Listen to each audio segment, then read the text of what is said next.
அனைவருக்கும் வணக்கம். நான் உங்கள் ஜெயா ஃப்ரம் குட்டி ஸ்டோரி சேனல். இன்றைய தலைப்பு எனக்கு ஐஸ் வேண்டாம். கதைக்கு போவோமா?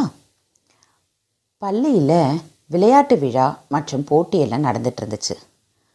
மாணவர்கள் ரொம்ப ஆர்வத்தோட நிகழ்ச்சி மற்றும் போட்டிகளை ரசிச்சுக்கிட்டு இருந்தாங்க. 200 மீட்டர் ஓட்டப்பந்தயம் தொடங்குவதற்கு அறிவிப்பு வந்தது. போட்டியில் சேர்ந்திருக்கிற வீரர்கள் பெயர்களை அறிவிப்பாளர் வாசித்தாங்க. அவங்கள மைதானத்துக்கு வர சொன்னாங்க. தலை, எனக்கு குளுக்கோஸ் கொடுங்கன்னு கேட்டான் சச்சின். உடனே குளுக்கோஸ் தண்ணியில் கலந்து கொடுத்தான் ஒருத்தன். டம்ளரை தொட்ட சச்சினுக்கு ரொம்ப கோவம் வந்துச்சு. எனக்கு எப்போவுமே ஐஸ் போட வேணான்னு எத்தனை முறை சொல்லியிருக்கேன், மறந்து போச்சா? ஐஸ் இல்லாமல் கொடுன்னு கத்துனான். சச்சின், இதில் ஐஸ் போடலைன்னு உறுதியாக சொன்னான் சிற்றுண்டி குழுவோட தலைவன் ரத்தினம். என்ன உளர்றீங்க? டம்ளரை தொட்டு பாருங்க, எவ்வளோ ஜில்லுன்னு இருக்குது அப்படின்னு சொன்னான் சச்சின். அப்போது அறிவிப்பாளர் குரல் மைதானத்து முழுக்க எதிரொலிச்சுது. 200 மீட்டர் ஓட்டப்பந்தயத்தில் கலந்துக்கிறவங்க மைதானத்துக்கு உடனே வரணும்னோ, அணித்தலைவர்கள் அவங்களோட மாணவர்களை சரியான நேரத்துக்கு அனுப்பலைன்னா குழுவோட மதிப்பெண் குறைக்கப்படும்னோ அறிவிப்பு வந்துக்கிட்டு இருந்தது. அதை கேட்ட சச்சின் டம்ளரை தரையில் வீசிட்டு குளுக்கோஸ் டப்பாவை உடைச்சி வாயில் கொட்டிக்கிட்டு ஓடி போய் அவனோட குரூப்பில் சேர்ந்துக்கிட்டான். விளையாட்டு மைதானத்தோட 4 மூலையிலையும் அழகழகாக கலராக பந்தல் போடப்பட்டிருந்தது. ஒவ்வொரு பந்தலும் ஒவ்வொரு குழுவோடது. பள்ளி மாணவர்கள் எல்லோரும் 4 குழுக்களாக பிரிக்கப்பட்டிருந்தாங்க.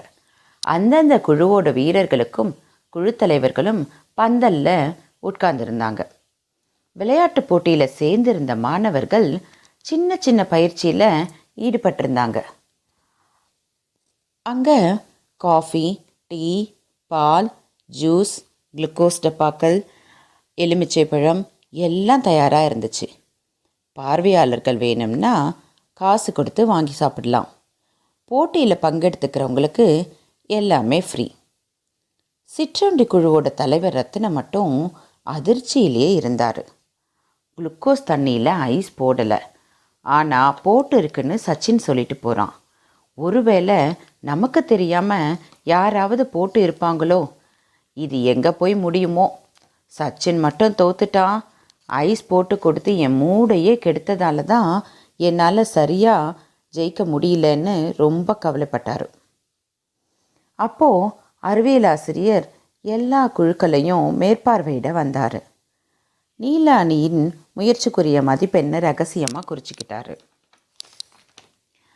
ரத்தினம் தன்னோட பந்தலில் நடந்ததை பற்றி ஆசிரியர்கிட்ட எடுத்து சொன்னான்.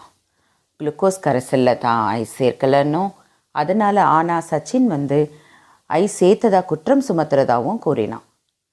இதை கவனமாக கேட்ட ஆசிரியர் நாளைக்கு 2 பேரும் தன்னை சந்திக்கும்படி சொன்னார். அப்போது அறிவிப்பாளர் குரல் கேட்டது.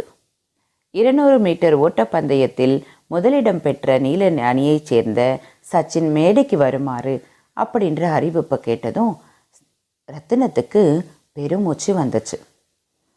வெற்றியாளன் சச்சினை ஓடி போய் கட்டி அணைச்சிக்கிட்டு, நான் குளுக்கோஸில் ஐஸ் சேர்க்கலை சச்சின், நீ இதை நம்பியே ஆகணும்.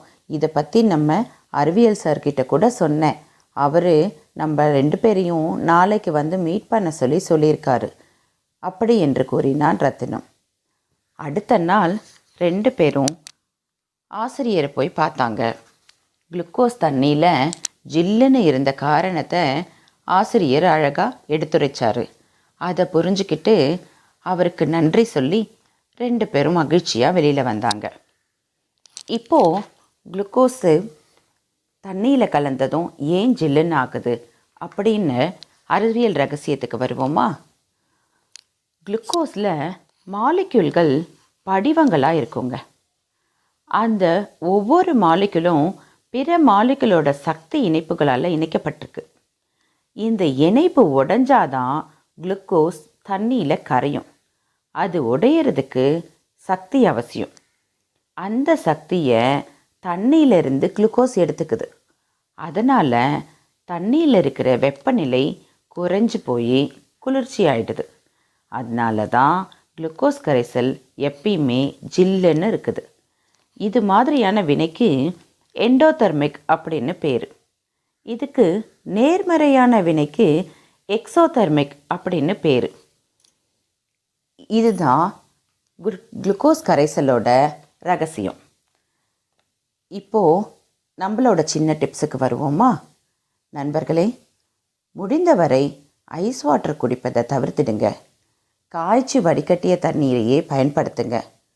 அதுலேயும் குளிர்ச்சியாக தேவைப்பட்டால் பானையில் வச்சு மண்பானையிலிருந்து யூஸ் பண்ணுங்க. இதனால் உடலுக்கு எந்த தொந்தரவும் வராது. ஐஸ் வாட்டர் குடிக்கிறதுனால நம்ம உடம்பில் இருக்கிற கெட்ட கொழுப்புகள் இறுகி உடம்புக்கு கெடுதலை உண்டாக்கும். நன்றி.